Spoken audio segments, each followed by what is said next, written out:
Pilipinas ay may magagandang tanawin at masasarap na pagkain.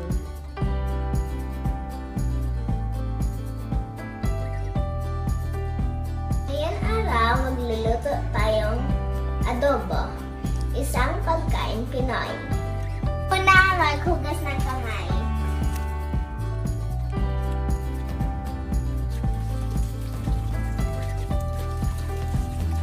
Para sa ating sangkap, bawang, sibuyas, toyo, suka, asin, paminta, asukal, Knorr Cubes, patatas, mantika, tubig, karne. Una, buksan ang kalan. Ilagay ang mantika. Gisahin ang bawang at sibuyas.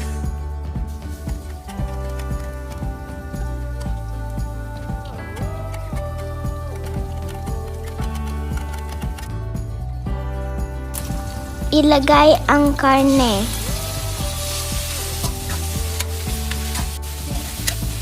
Isunod ang asin at paminta.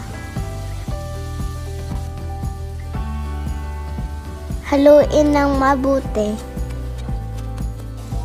Ilagay ang toyo. Sunod ang suka. Haluin ng mabuti upang magkalasa.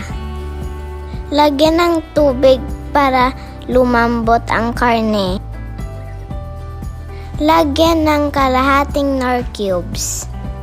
Lagyan ng asukal at haluin ng mabuti. Hintayin lumambot ang karne saka ilagay ang patatas. Palambutin ang patatas at ihain na sa mesa.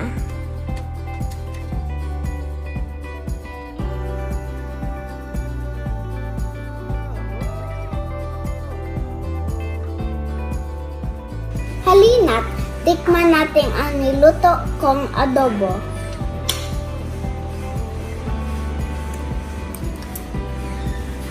Ang sarap!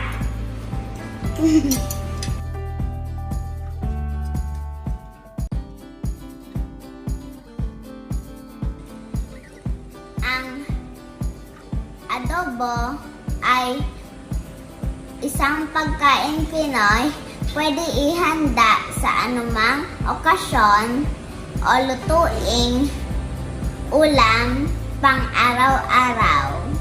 Ano pang hinihintay mo? Lutuin mo na ang adobo!